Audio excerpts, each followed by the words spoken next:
Cuando quieras. Vale. Vale, bueno, como efectivamente, como me dijisteis que fuera para no especialistas, pues lo voy a intentar. De hecho, aunque bueno, efectivamente yo vengo de la geometría, eh, algo de relación con el análisis, concretamente con la variable compleja, tiene lo que voy a contar. Lo que voy a contar es esta parte de diagrama de Rudolph, lo contaré al final del todo, que es la parte en la que estoy trabajando ahora, pero sobre todo voy a centrarme un poco en historia previa del problema donde aparece este tipo de diagramas y de hecho se remonta hasta el siglo XIX. Entonces, la situación general de la geometría algebraica, por lo menos históricamente, inicialmente, el problema que se quiere atacar es básicamente este. Tenemos un sistema de ecuaciones polinómicas, que pueden ser tantas ecuaciones como... De hecho, aquí hay un error, esta n, m tendría que ser una n. Pueden ser tantas ecuaciones como variables o no. Y estos f son polinomios. Entonces podemos pensar en cómo son el conjunto de tuplas de x que hacen que se cumplan estas ecuaciones.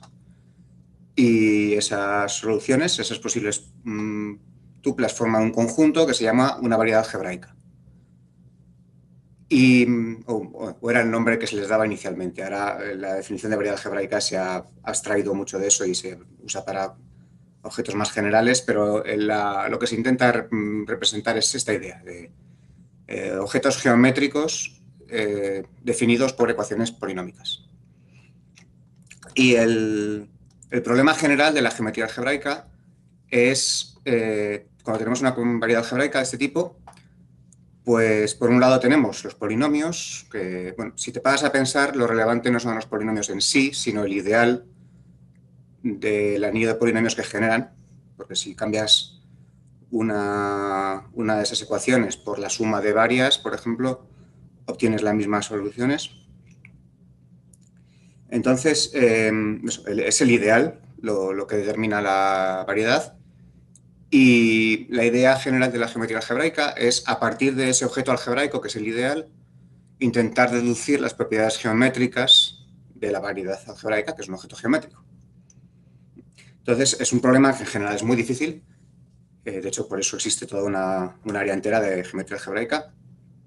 Pero en esta charla me voy a centrar en el caso especialmente fácil, en el que el número de variables es 2, es decir, las soluciones son parejas de números, por lo tanto viven en el plano, y hay una única ecuación. O sea, es muy sencillo. Es el conjunto de soluciones de una ecuación de dos variables. Y esto que voy a decir aquí parece que puede sorprender, porque digo que me voy a restringir al caso más fácil y digo que el cuerpo que voy a considerar es el cuerpo de los números complejos, en lugar del de los reales. Lo cual parece que podría complicar la situación, porque los números reales se ven muy fácilmente, los pintamos en un plano y ya está. En cambio, los complejos son más complicados. Para empezar, el plano complejo tiene dos dimensiones complejas que corresponden a cuatro dimensiones reales, con lo cual ya intentar representar objetos en ese ambiente de dimensión 4 parece más complicado. Lo que ocurre es que las propiedades algebraicas de los complejos son mucho más favorables que las de los reales. En particular tenemos teorema fundamental del álgebra, por ejemplo, en los complejos, mientras que en los reales no. Y eso hace que muchas situaciones que en los reales hay que tratar distinguiendo casos de si este discriminante es positivo o no, de si esta ecuación tiene soluciones o no, si tiene más de una o lo que sea. En los complejos se trata todo igual y por eso, aunque sea más difícil de visualizar, las herramientas algebraicas son mucho más potentes en los complejos. Entonces, por eso me voy a restringir a este caso. Entonces, quiero entender cómo son las soluciones de un sistema, de una ecuación de dos variables en los números complejos. ¿De acuerdo? Ese es el problema que quiero tratar. Ese es un problema que ya se plantearon en el siglo XIX, gente como Riemann, como Poincaré. De hecho, la solución que dieron entonces, o para algunos casos por lo menos, y para algunas preguntas, fue considerar estos objetos como lo que llamaban entonces superficies de Riemann, que ahora veremos un poco a qué se referían.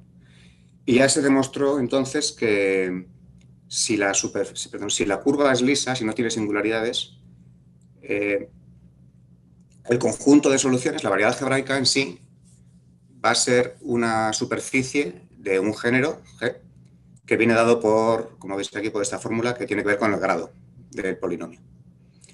Bueno, esta fórmula es para el plano proyectivo, pero bueno, como es muy directo el tratar la relación entre el plano afín y el plano proyectivo, se pueden también deducir cosas del plano afín sobre este tipo a partir de este tipo de fórmulas.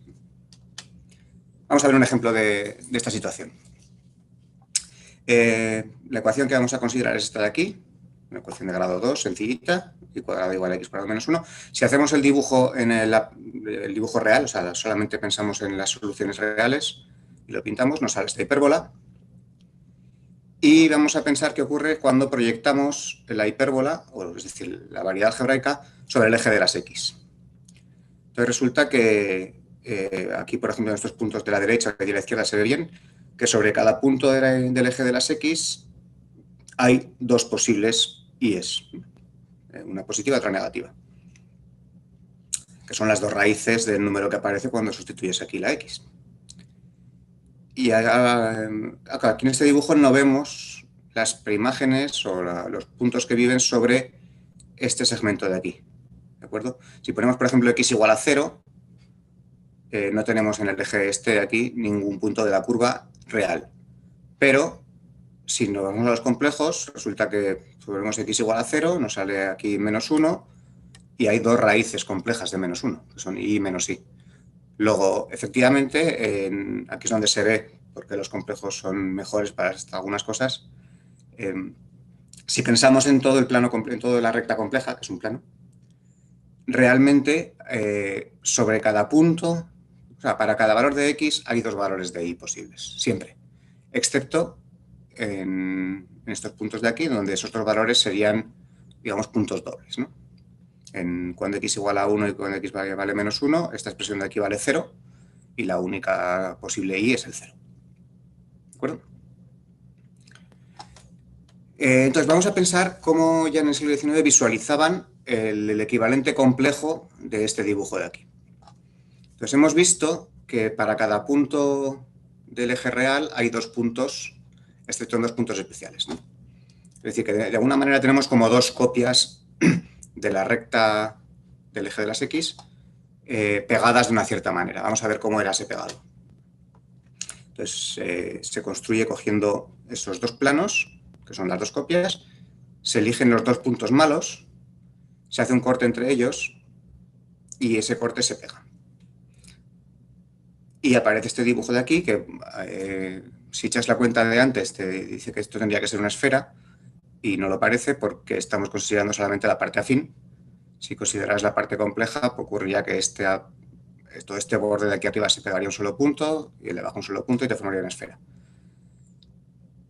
Pero lo interesante es que solamente razonando de este tipo de formas podemos deducir cuál es la forma topológica de esta variedad algebraica. ¿De acuerdo? Entonces, en realidad, este dibujo no es realista porque lo he hecho dentro de un espacio de 3 dimensiones, mientras que realmente la variedad algebraica vive dentro de un espacio de 4 dimensiones, que es el plano complejo. Pero por lo menos para entender lo que es la topología de la curva en sí, nos da una solución a este tipo de enfoques, de verlo como superficies de Riemann. Por relacionar un poco con el análisis matemático, yo veo estas superficies de Riemann desde un punto de vista geométrico, pero inicialmente se llamaban superficies de Riemann a las funciones multivaloradas, a las funciones complejas multivaloradas. Es decir, que el planteamiento inicial estaba muy relacionado con lo que llamaríamos variable compleja, que es parte del análisis. ¿Vale? Entonces, bueno, parecería que con esto hemos resuelto el problema, pero solamente hemos resuelto una parte del problema, porque hemos encontrado cómo es la topología de las curvas, por lo menos de las curvas lisas. En el caso de las curvas complejas hay una teoría posterior, la teoría de Picard-Lefschetz y las figuraciones de Milnor, que nos dicen cómo las curvas que tienen singularidades se pueden ver como si fueran degeneraciones o casos límite de curvas lisas. Entonces, entendiendo cómo son las curvas lisas y cómo pueden degenerar a una curva singular, se puede llegar a entender cómo son también la topología de las curvas singulares.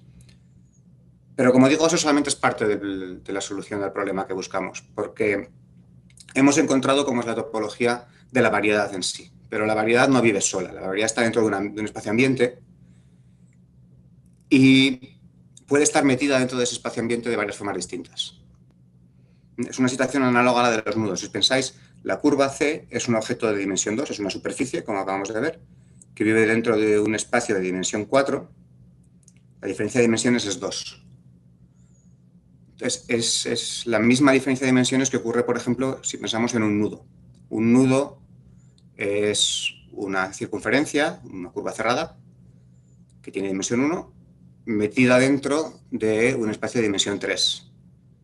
Pero el nudo en sí es una circunferencia, la topología del nudo es muy sencilla. Lo que es interesante es cómo está metida esa circunferencia dentro del espacio de dimensión 3. ¿De acuerdo? Pues aquí ocurre lo mismo. Una cosa muy interesante es ver cómo esas superficies de cierto género están metidas dentro del espacio de dimensión 4. Y estudiar eso es complicado, pero vamos a seguir un poquito con la analogía de los nudos. Perdón. Cuando queremos estudiar nudos, uno de los invariantes, uno de los objetos importantes que nos da información sobre cómo es este encaje del nudo dentro del espacio tridimensional es el grupo fundamental del complementario, que viene a ser, se puede pensar un poco como decir, el nudo agujerea el espacio por las codimensiones que tenemos. El tipo de agujero que genera es el tipo de agujeros que se pueden rodear con un lazo y pensamos en cuáles son los posibles lazos que aparecen ahí. Y ese conjunto de lazos forman un grupo y es un objeto algebraico que se puede estudiar y que nos da información sobre este encaje.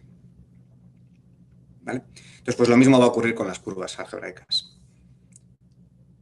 Y de hecho eso es lo que hicieron, bueno, entre otros, pero fundamentalmente Zariski y Van Kampen, que fue un estudiante suyo, dieron un método para calcular el grupo fundamental del complementario de una curva afín. Es decir, para calcular este objeto que he dicho, que mide cómo son los lazos que aparecen cuando la curva agujerea el espacio de 4 dimensiones. Y el método que dieron se basa en el cálculo de monotomía de trenzas, que ahora voy a explicar lo que es. Entonces, vuelvo a intentar hacer un dibujo para representar la situación. Este vendría a ser, este plano gris de aquí abajo, el horizontal, vendría a ser el eje de las X, ¿de acuerdo? Y sobre cada punto de este plano, por ejemplo, sobre este punto de aquí, lo que tenemos es una recta vertical compleja que es otro plano. Entonces, en realidad, el plano complejo, como objeto de dimensión 4, sería pensar que en cada punto de este plano hay otro plano. ¿De acuerdo? Y este plano sería una recta vertical. Y esa recta vertical corta la curva en un cierto número de puntos, que como estamos en un cuerpo algebraicamente cerrado, pues va a coincidir con el grado del polinomio. ¿Vale? ¿Y ahora qué ocurre si este punto que hemos elegido lo vamos moviendo de manera continua? Pues esos puntos donde corta, perdón, no se tendría que ver aquí, eso es.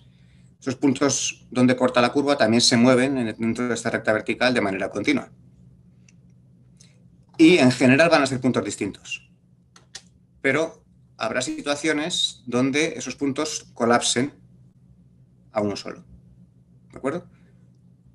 Pues esos puntos donde ocurre ese fenómeno los llamamos puntos del discriminante y los vamos a marcar aquí de rojo. Entonces, estos puntos rojos son puntos donde, digamos que la curva encima de estos puntos tiene menos de 4 puntos.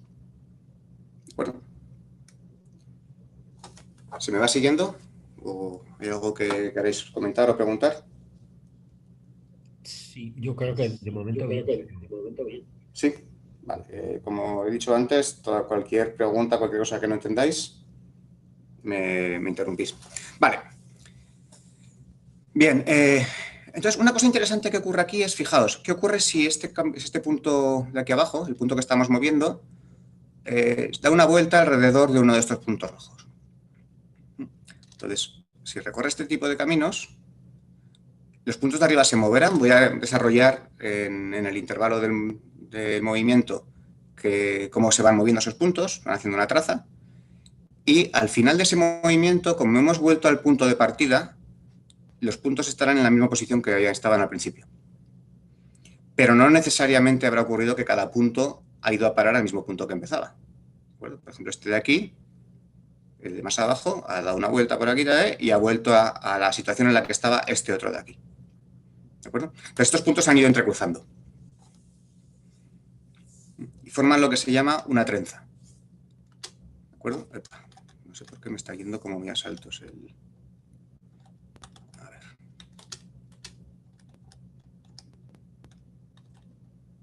Vale, vamos a tener que ver la animación otra vez.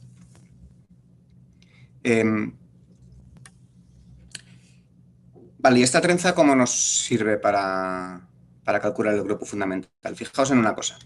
A ver si soy capaz. No, no me sale. Tenía aquí otra animación que no sé por qué no me quiere salir. Bueno, pues voy a intentar hacerlo aquí. Pensad que... A ver.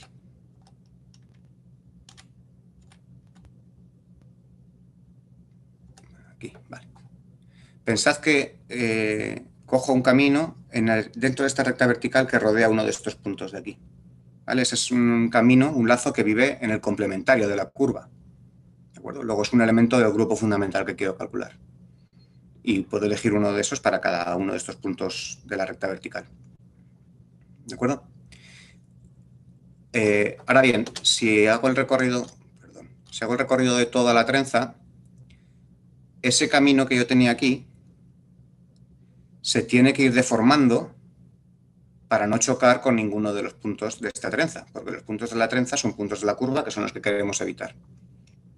Entonces, al final lo que ocurriría es que un camino que a lo mejor simplemente daba la vuelta alrededor de esta trenza verde, para poder deformarlo hasta el final sin chocarse con la trenza, a lo mejor tiene que hacer un recorrido como rodear la azul, dar la vuelta alrededor de la verde y volver por donde ha venido. Que de hecho, insisto, tenía una animación para eso, pero no sé por qué no sale. Vale. Entonces, resumiendo, yo puedo coger cualquier camino cerrado en la base, es decir, en los números complejos, quitando los puntos rojos, quitando el discriminante, y eso me da una trenza. ¿Vale? Estas trenzas forman un grupo, porque la operación consiste en concatenar trenzas. Si tengo una trenza y luego otra, las puedo pegar y tengo una trenza más grande. Y bueno, como se consideran salvo de formación continua, cada trenza tiene un inverso y forman un grupo.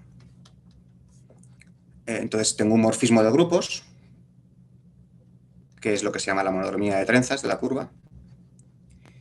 Y una forma de representarlo es simplemente decir, bueno, pues voy a elegir un camino que rodea cada uno de los puntos rojos y escribo la trenza que me aparece ahí. Entonces tenemos una lista de trenzas, que es una lista de elementos de este grupo de aquí, o sea, es un objeto algebraico. Y, bueno, aquí está, perdón, la animación. Resulta que esta es lo que os contaba, que al recorrer la trenza, un camino en la recta vertical se tiene que deformar a otro camino distinto en la recta vertical. Pero este plano vertical resulta que es el mismo que el que teníamos aquí al principio. Entonces, lo que hemos visto es que el camino que tenía al principio, que daba la vuelta a lo que aquí sería la curva azul, es el mismo, porque se puede deformar de manera continua, a este otro de aquí. Luego tenemos una relación entre esos caminos. ¿Vale? Pues el teorema gordo de Zariski-Van Kampen, que supongo que os sonará el teorema de Seyferdt-Van Kampen, que sirve para calcular el grupo fundamental de espacios topológicos a partir de trozos, estuvo motivado por este teorema de aquí. O sea, la motivación inicial era calcular grupos fundamentales de curvas algebraicas. Pues lo que dice el teorema este es que con esta información, la que nos dan las trenzas, se puede recuperar una presentación de grupo fundamental del complementario de la curva. Simplemente hay que coger como generadores los caminos estos básicos que elegíamos en la recta vertical y como relaciones estas que aparecen al dar vueltas alrededor de los puntos del discriminante. Entonces ya este teorema creo que es del veintitantos, ya de hace un siglo más o menos, ya demostraron que el grupo fundamental del complementario viene determinado por la monomía de trenzas. Esta información de las trenzas es suficiente para calcular el grupo fundamental. Y este otro teorema que he puesto aquí abajo es bastante posterior. Tal como está escrito aquí, está en la tesis de Jorge Carmona, pero en realidad hay mucho trabajo ya previo a esto hecho por Moisezón y posteriormente luego Simón Isaza lo ha convertido en un teorema efectivo. No me he atrevido a poner nombres concretos porque hay tantísimo trabajo de tanta gente detrás de esta idea que sería seguro que me dejó alguien importante. Pero, bueno, eso, tal como está enunciado aquí, es el de la tesis de Jorge Carmona. Que la monomía de trenzas, es decir, esta lista de trenzas que hemos dicho, no solamente determina el grupo fundamental, determina incluso totalmente la topología del par. Es decir, si yo tengo las trenzas, hay una única posible forma de meter una superficie dentro del espacio de dimensión 4 que corresponda a ese conjunto de trenzas. Otra cosa es cómo sacamos información de ahí. Pero dada una monomía de trenzas, existe una única posibilidad para la topología del encaje. ¿De acuerdo? Bien, entonces, la pregunta que nos haríamos es, bueno, pues si tenemos este objeto algebraico, que es la lista de trenzas, que nos determina completamente la topología, para encontrar propiedades topológicas de la curva, pues se podrá hacer algebraicamente, porque ahí partimos de un objeto algebraico, que son las ecuaciones, el ideal de ecuaciones, y al final, para determinar la topología, nos basta con otro objeto algebraico, que es una lista de trenzas. Vamos a ver que eso no es tan fácil. Entonces, supone que tenemos dos curvas distintas, estas, y que tienen estas propiedades. Una es que los coeficientes de los polinomios que aparecen para determinar una curva y la otra son conjugados de Galois. ¿Qué quiere decir esto? Quiere decir que hay un morfismo de Galois que me lleva unos coeficientes a otros. Por ejemplo, a lo mejor este F1 podría estar definido en función de raíz de 2. Hay un polinomio ahí, un coeficiente en el polinomio que aparece en la raíz de 2. Y el F2 podría ser exactamente igual, solamente que cambiamos ese raíz de 2 por menos raíz de 2, que es su conjugado.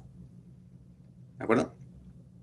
Entonces, algebraicamente, estos polinomios son indistinguibles porque hay un isomorfismo algebraico de cuerpos que me lleva el uno al otro. O sea, luego algebraicamente tienen exactamente las mismas propiedades. Cualquier cuenta algebraica que haga con una la puedo replicar con la otra. Sin embargo, podría ocurrir que el grupo fundamental del complementario de una y de otra fuera distinto. A pesar de que algebraicamente fueran indistinguibles, a lo mejor topológicamente sí que lo son. ¿Vale? Pues cuando ocurra esto, se dice que estas curvas forman un par de Zariski aritmético. Que esto, tal como lo he puesto aquí, tampoco quiere decir nada porque es una definición. Simplemente le he puesto un nombre a una situación que no sabemos si puede ocurrir o no. Bueno, pues hay un teorema demostrado por Quique, José Ignacio, Benoit y yo mismo, de que estas cosas existen. Y hay ejemplos concretos de pares de curvas que son algebraicamente indistinguibles, pero el grupo fundamental del complementario es no isomorfo. Es decir, la topología no está determinada por el álgebra puramente. Hay que buscar algo más. ¿De acuerdo? Entonces, en particular, esto quiere decir que si queremos calcular la monomía de trenzas de una curva, no podemos usar técnicas puramente algebraicas. Porque las técnicas algebraicas en estos casos nos tendrían que dar lo mismo en ambos casos, en las dos curvas del par, y sabemos que eso no puede ocurrir. Entonces, en algún momento, porque me da la presentación, perdón, en algún momento hay que usar cálculos numéricos. Hay que distinguir que en un caso un número algebraico es el que tiene parte real mayor que 0,7 y otro es el que tiene parte real menor, por ejemplo, o algo así. ¿De acuerdo? Pero al mismo tiempo queremos llegar a una solución que no puede ser aproximada, porque lo que necesitamos es una lista de trenzas concreta o una presentación de un grupo concreta. Y ahí no vale decir, bueno, no es 2, es 2,03, que eso no, porque ahí no hay un sentido de proximidad como para poder decir que tenemos una solución aproximada. Entonces necesitamos cálculos numéricos, pero que nos garanticen que estamos yendo a parar al sitio adecuado. Entonces, este es el trabajo que voy a hablar ahora, que hice con Marcos Rodríguez, que es un método para calcular la monotonía de trenzas de una curva, de un polinomio, usando métodos numéricos, pero certificados. Entonces, el método consiste en lo siguiente. Primero, hay que elegir los caminos. He pintado aquí un ejemplo de estos 6 puntos azules, que no sé si se ven bien, que serían los puntos rojos de antes, o sea, el discriminante. Es decir, todo este plano sería el plano del eje de las X, y estos 6 puntos azules sería donde encima de ellos tenemos menos puntos de la curva, porque hay varios puntos que colapsan a uno. Entonces queremos elegir caminos que rodeen estos puntos de aquí, pero queremos que los rodeen pasando lo más lejos posible de ellos, porque cuando nos acercamos a estos puntos es donde nos acercamos a la singularidad de la curva y es donde los errores numéricos son más relevantes y más difíciles de controlar. Entonces, mientras estemos lejos de los puntos discriminantes, las aproximaciones numéricas funcionan muy bien, porque tenemos teorema de la función implícita, ahí todo funciona muy bien. En estos puntos azules es donde el teorema de la función implícita falla, donde aparecen derivadas infinitas y donde los errores se disparan. Entonces queremos elegir caminos que rodeen estos puntos, acercándonos lo menos posible a los puntos. Y la solución a eso es una técnica ya muy vieja que se llama el diagrama de Voronoi. El diagrama de Voronoi lo que hace es dividir el plano en regiones, de manera que cada región está formada por puntos que tienen como punto más cercano a estos 6 uno de ellos. Entonces, todos los puntos de esta región de aquí están más cerca de este punto azul que de ningún otro punto azul. Y así sucesivamente. Entonces, los bordes de las regiones son segmentos que forman parte de las mediatrices de estos pares de puntos. Y eso nos da una serie de caminos que podemos componer para formar lazos que rodeen estos puntos, acercándonos lo menos posible a ellos. Y esto se puede calcular en métodos ya muy conocidos y muy rápidos. Y, dada una curva, encontrar este diagrama de Voronoi es algo fácil. Vale. Entonces, una vez que hemos elegido esos caminos, los caminos que hemos elegido son lineales a trozos. Por lo tanto, nos basta con ser capaces de calcular la trenza sobre un segmento. Y haciendo cambio de variable podemos suponer que el segmento es el 0, 1. Y lo que vamos a hacer es, queremos calcular esta trenza cuando la X va de 0 a 1. Y esta trenza son justo el camino que recorren todas las raíces en la Y del polinomio cuando sustituimos la X.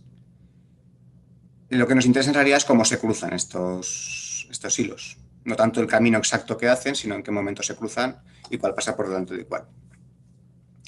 Entonces, la idea que tenemos es, vamos a calcular no el camino exacto que recorren, sino aproximaciones lineales a trozos. Que eso parece fácil, pero claro, queremos calcular aproximaciones lineales a trozos asegurándonos de que el tipo de cruces de estas aproximaciones es el mismo que el tipo de cruces que aparecen en las curvas de verdad. Y la forma de garantizar eso es garantizar que existe un cierto entorno, como un tubo que rodea a nuestra aproximación lineal a trozos, de manera que podemos garantizar que la curva real está dentro de ese tubo. Entonces, lo que vamos a calcular no es el movimiento de la curva real, sino el movimiento de un cierto tubo que la contiene. Y asegurándonos que esos tubos no se cortan entre sí. Entonces, los cruces que aparezcan entre los tubos serán los mismos cruces que aparecían entre los hilos de la curva. ¿Vale? Y para eso vamos a usar aritmética intervalar. Entonces, voy a definir lo que es la aritmética intervalar. La idea es muy sencilla. Vamos a considerar intervalos reales y los usamos como parte real y como parte imaginaria. Entonces, un intervalo complejo es básicamente un rectángulo en el plano complejo, con los lados horizontales y verticales. Y dado un conjunto cualquiera de los complejos, pues su clausura intervalar es el menor intervalo que lo contiene. ¿Vale? Para que esto esté bien definido, y tiene que ser acotado, pero bueno, me voy a saltar las sutilezas técnicas para esto. Entonces tenemos clara la idea, ¿no? Tenemos cajas con lados horizontales y verticales y dado un conjunto cualquiera, pues cogemos la caja de este tipo más ajustada que lo contiene.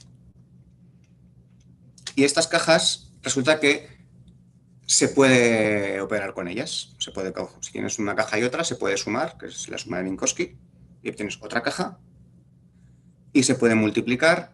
La multiplicación es un poquito más complicada porque la suma de cajas es una caja, pero la multiplicación de cajas no es una caja, es un conjunto que tiene una forma más rara, pues hay que tomar su cláusula intervalar.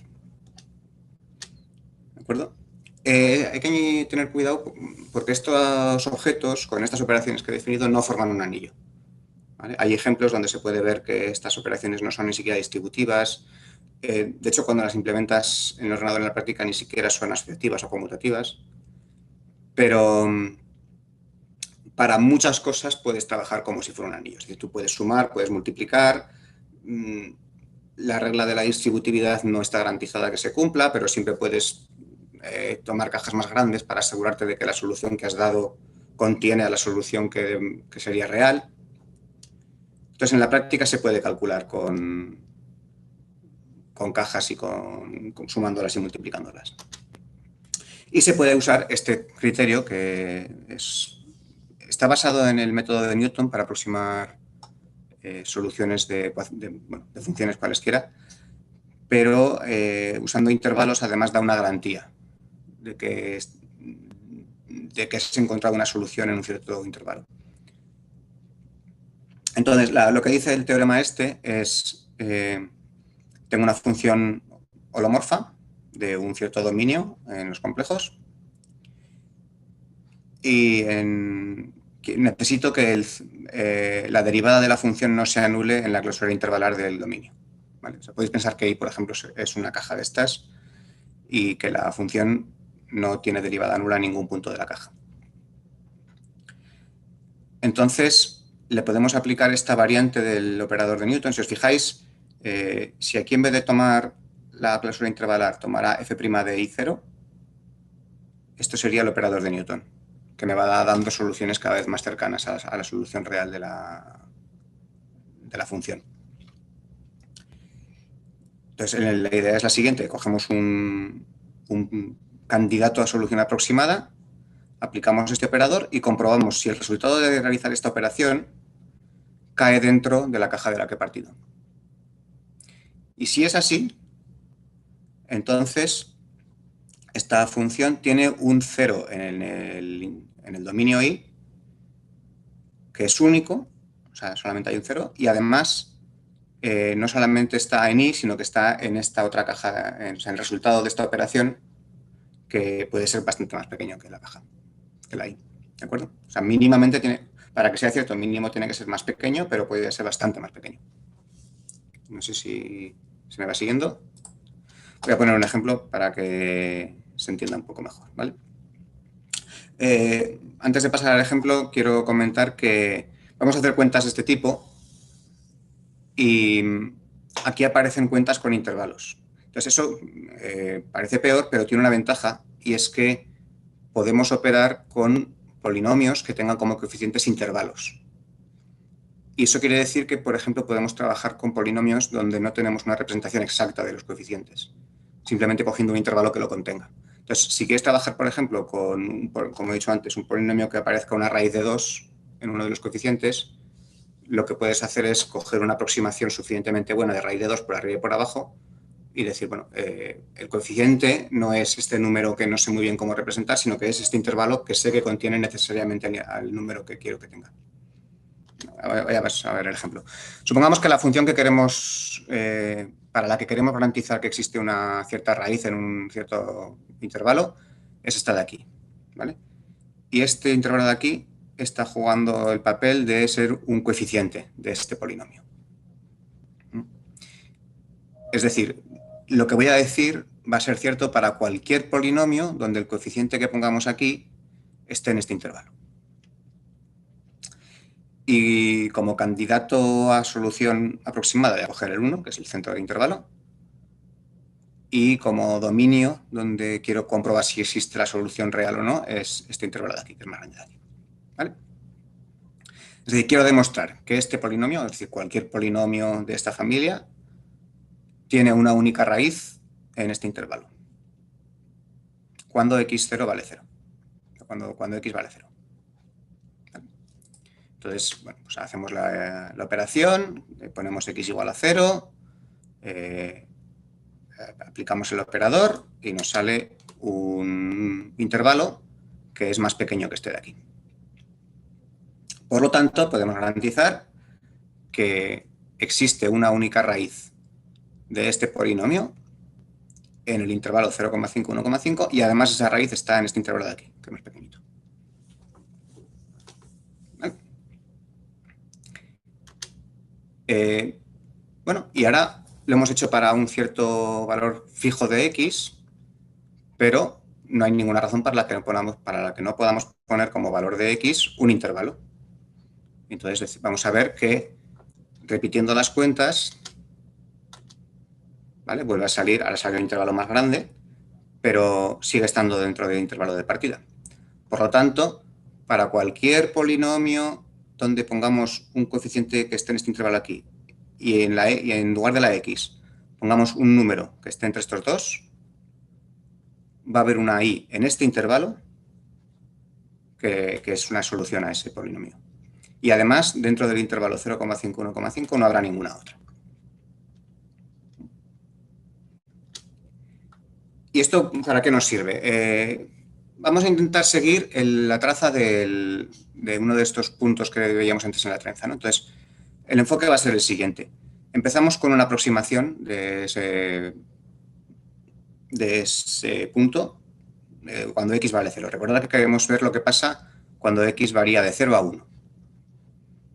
Entonces encontramos una cierta aproximación con métodos numéricos y lo primero que hacemos es aplicarle este método para verificar que en una cierta caja alrededor de ese punto hay una única solución. Entonces, este punto con el que empezamos es una solución, un candidato a solución aproximada de la función y lo primero que hacemos es demostrar que en esta caja hay un punto de los azules de antes, ¿vale? Es decir, que la trenza en este plano corta a esta caja en un solo punto. O sea que, de alguna manera, que mi aproximación es buena. Este punto que considero como aproximación es bueno, porque tiene cerca otro. ¿Vale? Y esto es lo que hemos hecho en el primer paso anterior, comprobando el operador de Newton para x igual a 0. Y ahora lo que hacemos es, bueno, repetimos lo que he hecho antes. En vez de para x igual a 0, lo repito para x igual a un cierto intervalo. Y entonces lo que he demostrado es que para cualquier valor que ponga de x entre 0 y 0,25 en este caso, la trenza está dentro de esta caja de aquí. ¿De acuerdo? Luego esta caja es una aproximación buena de la trenza. Porque además no solo la trenza está por aquí, sino que ningún otro hilo de la trenza entra en esta caja. ¿De acuerdo? Y una vez que estoy aquí, lo que puedo hacer es, bueno, aquí ya no estoy en x igual a 0, aquí estoy en x igual a 0,25. Luego esta aproximación igual ya no es tan buena como antes. Bueno, pues podemos aplicar un método iterativo para acercarnos a una aproximación mejor y volver a empezar. ¿Vale? Calculamos otra caja alrededor de ella, comprobamos que la trenza extendemos a un intervalo hasta que llegamos a x igual a 1. Y así es como construimos la aproximación lineal a trozos que sabemos que es topológicamente correcta. Vale, pues esto es lo que hicimos con Marcos Rodríguez y lo implementamos en una biblioteca que se llama Sirocco y que está incluida como paquete opcional en Sage ahora. Entonces ahora mismo, si tienes instalado este paquete opcional, puedes calcular directamente el grupo fundamental de curvas algebraicas. Hay dos partes, una es la biblioteca esta que he dicho y otra es toda la maquinaria interna que hace los cálculos previos y posteriores de calcular el discriminante, el diagrama de Voronoi, los distintos caminos, se lo pasa a la biblioteca para que calcule las aproximaciones a trozos y luego con eso calcula las trenzas y el grupo fundamental. Y voy a poner aquí algún ejemplo, entonces podemos definir una curva dada por este polinomio de aquí, que ahora tiene que arrancar y, por supuesto, como es un directo, fallará. Bueno, aquí está, ¿vale? Entonces es la curva cuya gráfica real es esta de aquí, una cúbica, tiene grado 3 y tiene una singularidad ahí en el origen. Bueno, pues le podemos pedir que calcule el grupo fundamental y tarda algunos segundillos. Pero, por supuesto, vamos a ver. Vale, ahí está. Nos dice, hay un generador y ninguna relación. O sea, este grupo es el grupo de los números enteros. particulares abeliano. Ese es uno de los problemas que muchas veces es difícil. Simplemente determinar si una curva tiene un grupo abeliano o no es difícil de determinar. Hay teoremas, o sea, hay papers enteros dedicados a demostrar que una cierta familia de curvas tiene un grupo fundamental, por ejemplo. Vamos a ver algún ejemplo más para que veáis que tiene un poquito más de gracia esto. Pues para esta otra curva, que también es, esta es una cuártica, grado 4, con 3 cúspides, pues lo mismo, también calcula su grupo fundamental.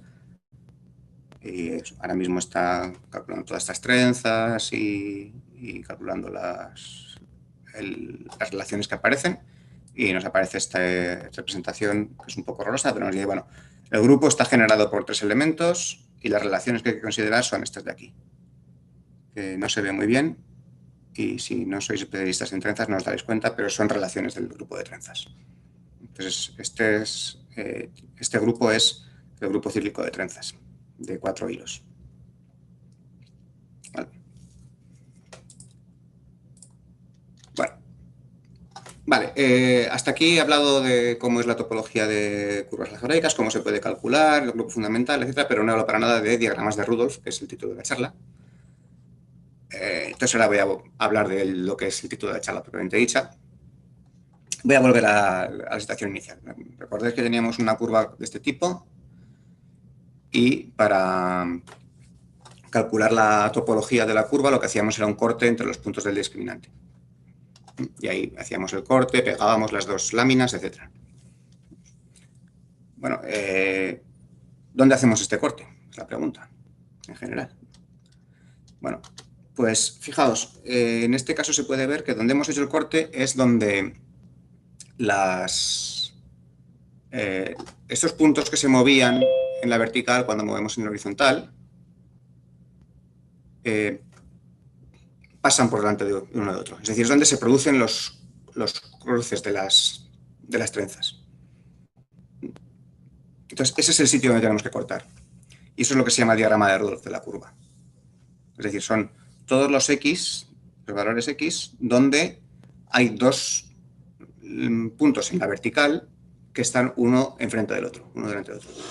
Tienen la misma parte real. Que se corresponderá a donde para hacer este proceso de coger varias láminas, cortar a lo largo de algunos segmentos y pegar adecuadamente, es donde hay que hacer los cortes. ¿Vale? Entonces, estos diagramas son, en principio esta definición no parece que nos diga mucho, pero se pueden demostrar ciertas propiedades de ellos. Una de estas propiedades es que es un conjunto semialgebraico. Conjunto semialgebraico quiere decir que es como una variable algebraica, es decir, está dado por soluciones de ecuaciones, pero también de inecuaciones, de desigualdades. Entonces, esto es específico de Rn. Hay que ver C como R2 para considerarlo como conjunto semialgebraico, pero se puede calcular a partir del polinomio que define la curva, expandiéndolo en las 4 variables reales, parte real de la x, parte imaginaria de la x, parte real de la y, parte imaginaria de la y. Se expande como un sistema de ecuaciones en esas 4 variables, se calculan unos resultantes y discriminantes y tal, y se consigue calcular un polinomio en la x y en la parte real de la x y en la parte imaginaria de la x, que todos los puntos del diagrama de Rudolph tienen que cumplir. Y luego las desigualdades es lo más difícil de sacar. Aún así, ese proceso es muy doloroso. Para cosas de grado 2, 3 más o menos se puede. En cuanto empieza a crecer, ya se convierte en inviable. Creo que el grado esperado en esos casos sería 4 a la cuarta o así. Vale. Entonces, en general son muy difíciles de calcular. Vamos a ver cómo difíciles de calcular. Aquí voy a poner un ejemplo que está sacado de un artículo de Levkov, que es el único ejemplo, aparte de los triviales, de los de las cónicas y tal que hemos visto antes, el único ejemplo en la literatura que encontró de diagrama de Rudolph concreto calculado. Entonces, esta curva, bueno, para empezar, no sé por qué usa variables w y z en su artículo, en vez de x e y. Le gusta más así. Y tiene una pinta un poco rara, pero está hecha porque quiere calcular propiedades del grupo fundamental de una cierta familia de curvas, y esta es una manera de conseguir asegurarse de que esta curva está en esa familia. Y en el artículo publica este dibujo y dice que que le agradece a un instituto de investigación en Moscú porque le dejaron usar un superordenador para calcular este dibujo. ¿Vale? Y que aún así le lleva bastante tiempo. Es decir, es complicado. Y de hecho uso métodos aproximados, y sé que uso métodos aproximados porque el dibujo está mal. Si os fijáis aquí en esta zona, se ve que hay como 3 componentes que se cortan en 3 puntos distintos. Y se puede demostrar por teoría que en estos 3 hilos se tienen que cortar en un único punto. ¿Vale? Entonces, esta es una solución, una representación aproximada del diagrama de Rudolph, pero el método que he usado no asegura que sea exacta, que sea correcta. Entonces, bueno, pues estas son las líneas por las que habría que cortar para recomponer la superficie de la curva. Y los numeritos que se ven aquí, que no sé si se ven muy bien, indican, claro, como esto es de grado 4, habría 4 hojas que habría que cortar y pegar entre sí. Y estos números te dicen cuáles son de esas 4 hojas, cuál es la que hay que pegar en cada momento. Y los puntos estos que aparecen aquí serían los del discriminante. Entonces, en realidad esto da una representación muy visual de cómo es la topología de la curva. ¿Vale? No es que de un vistazo ya entiendas cómo es la curva, pero da una información bastante más clara que no dar un polinomio. Sin embargo, en la literatura no se han usado apenas para deducir propiedades de las curvas. Básicamente, solamente lo he visto yo en artículos de Rudolph y Dovretkov. Una de las posibles razones es que efectivamente es muy difícil de calcular estos diagramas. Y aquí es donde entro yo y digo, pues a lo mejor se puede reaprovechar parte del trabajo que hicimos para calcular las trenzas para calcular estos diagramas, o por lo menos algunas propiedades de estos diagramas. Porque fijaos, este es de la misma curva de antes, este es el diagrama de Voronoi que calculábamos para calcular las trenzas. Entonces, aquí estarían los puntos del discriminante y los segmentos verdes son los segmentos sobre los que hemos calculado las trenzas. Y claro, al calcular las trenzas, nos hemos encontrado con qué puntos de este segmento, por ejemplo, en qué momentos se produce un cruzamiento entre 2 de los hilos. Pero donde se produce el cruzamiento son justamente los puntos del diagrama de Rudolph. Es decir, lo que estamos viendo aquí, estas flechitas que pongo aquí, me están diciendo cómo corta el diagrama de Rudolph a este segmento verde de aquí. Y eso hemos visto que es razonablemente rápido. Entonces, no podemos calcular de manera eficiente todo el diagrama de Rudolph, pero podemos calcular cómo es en ciertas regiones. Y resulta que los diagramas de Rudolph tienen unas propiedades muy particulares que hacen que en muchos casos, aún tengo que desarrollar un poco la teoría sobre eso, pero desde luego, por ejemplo, yo no sé lo que pasa dentro de esta región, en el diagrama de Rudolph. Solo sé lo que pasa en el borde de esa región. Pero lo que pasa en el borde en muchos casos es suficiente para deducir qué es lo que está pasando dentro de la región. Entonces, por ejemplo, a partir de esta información que hay aquí, no siempre, porque hay cierta ambigüedad, que también tengo que estudiar aún, pero se puede deducir que el diagrama de Rudolph debería ser algo así. Lógicamente no sé exactamente por dónde pasan los trazos, pero sé que topológicamente el diagrama de Rudolph tiene que ser así. ¿De acuerdo? Con alguna ambigüedad. En realidad creo que había 4 posibles diagramas de Rudolph para esta información de aquí. Y estoy ya terminando porque esto es lo que quería decir, que aprovechando el trabajo que hicimos para el cálculo de la monotonía de trenzas, ahora quiero empujarlo un poco más para ser capaz de calcular los diagramas de Rudolph enteros. Que por el teorema que hemos dicho antes de Carmona, determinan la misma información topológica que la monotonía de trenzas, pero puede ser más útil, está presentado de una manera que puede ser más útil para entender cómo es la topología de la curva. Vale, bueno, y esto es lo que quería contar. Muchas gracias. Bueno, pues, Creo que ya es el momento de preguntas. muchas gracias, Michel. Los aplausos lo tendremos que solucionar. Yo tengo una pregunta antes de que otra. Me ha sorprendido un poco que cuando hablas del Sirocco, creo que es el nombre del paquete, introduces datos Sí. numéricos y lo que, lo que he entendido, lo que he podido entender son operaciones numéricas. Sin embargo, el resultado final es 3 Es generadores exacto. y unas relaciones. Eso es. Supongo que bueno, Sí. hay cosas que me imagino que no nos has contado, claro, porque no se puede contar, Eh, pero la claro, conexión es... sí, ahí está la gracia de tener el teorema que te garantiza, el teorema que hemos dicho de Newton antes. Perdón. Eh, claro, yo lo calculo una aproximación numérica del trazo de los hilos, ¿vale? Que eso es numérico. Pero teniendo cuidado de asegurarme en cada paso que tengo estos intervalos que rodean al hilo y que contienen al camino de verdad, al camino exacto.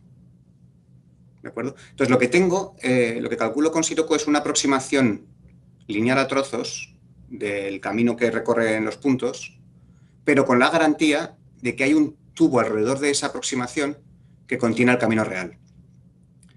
Entonces, como al final lo único que me interesa es en qué orden se van cruzando los hilos, cuál pasa por delante, cuál pasa por detrás y qué cruces es antes que cuál, me vale mirar los cruces de la aproximación. Porque la aproximación es una deformación continua del dibujo de verdad. No sé si con eso se entiende. Sí, ¿por dónde va? Bueno, el programa no te lo voy a Digamos preguntar. que lo que estoy haciendo es calcular una aproximación con la garantía de que es topológicamente correcta. Vale, vale, vale, vale. De acuerdo, gracias. ¿Hay alguna pregunta, algún comentario? Eh, creo que os podéis desactivar el micrófono, no estoy seguro. Así que aquí hay una mano. Eh, ok. Vale. Acabas de volver. Uy, perdón. A ver, Ahora sí, perdón. sí. Quique. Hola. Sí, no, no, por añadir una cosa con respecto a la última pregunta que le has hecho, claro, él lo que dice, lo que obtiene al final esa trenza lineal, claro, al final lo que le interesa son los cruces y obtiene un elemento de un grupo, que son simplemente, pues, que lo puede codificar de varias maneras, Sí. y ahí es donde empiezan a aparecer los grupos, y luego ese grupo actúa sobre otro, o sea, que digamos, ese es el paso del numérico al otro lado. Y bueno, ya aprovecho, en realidad es una petición que yo creo que le he hecho alguna vez a Michel en persona, pero a ver así, si ante público le presiono un poco más. No, y es, por ejemplo, incluso un caso particular donde la parte numérica es más sencilla, que es cuando la curva es una unión de rectas. Entonces, hay una parte numérica que es más sencilla, pero, por ejemplo, se podría adaptar lo que has hecho a conseguir un diagrama de Rudolph, que en ese caso, salvo, digamos, los problemas de los coeficientes de las ecuaciones de las rectas, se podría considerar exacto. No sé si crees que sería interesante. Sí, eso es esas son las cosas que quiero trabajar de aquí a futuro próximo. De momento quiero entender mejor las propiedades de los diagramas de Rudolph, pero en algún momento, por ejemplo, sería interesante ver si tienes una configuración de rectas, es decir, una curva que está formada por la unión de varias rectas, su diagrama de Rudolph también va a ser una unión de rectas. Y entonces, claro, una vive en el plano complejo y otras en el plano real, pero intentar entender esa relación yo creo que sería muy interesante también. Sí. También me da la sensación de que esos diagramas serán especialmente malos para algunas cosas, porque si os fijáis en este de aquí, en el de Redkov, en realidad, aunque se ven muchas cosas pasando por ahí, divide el plano en muy poquitas regiones. Entonces, para rodear los puntos estos del discriminante, puedes elegir el punto base de manera que tengas que atravesar muy pocos hilos. En cambio, cuando tengas una configuración de rectas que pasan un montón de rectas por todos los puntos del discriminante y tal, vas a tener un montón de regiones y eso es lo que va a hacer que la presentación del grupo fundamental sea más complicada. Entonces, Sí, bueno, sí, yo creo que sería bastante interesante en ese sentido. Sí. O sea que al menos en ese caso es verdad que es más complicada, pero no porque lo hayas hecho mal, es que tiene que ser así de complicada. En el caso Es así, de, sí. o sea, no puedes simplificar como en el otro caso, ¿no? Y posiblemente también la parte aritmética que decías, también no sé si se puede ver. Sí. Sí, de hecho, o sea, sería de hecho una demostración de que no se pueden encontrar presentaciones sencillas de esos grupos. Sí. O bueno, por lo menos no se pueden encontrar presentaciones sencillas que vengan de monomial de trenzas. Pues gracias, Michel. ¿Una pregunta más? Vale, ¿alguna cuestión? ¿Alguna pregunta? Bueno, yo quería agradecer el esfuerzo por hacer la charla entendible para los de análisis. Gracias, Jesús. No, está muy bien. ¿Alguna cuestión? Me alegro. Vale. Vale, pues de acuerdo. Pues muchas gracias a todos de nuevo por este nuevo Rubio de Francia. Gracias de nuevo a Michel y nos vemos a la próxima. Muy bien. Hasta luego, cuidaos. Hasta luego, Michel. Hasta luego a todos. Hasta luego y gracias, Michel. Hasta luego. Luego. Muy interesante y muy bonita la charla.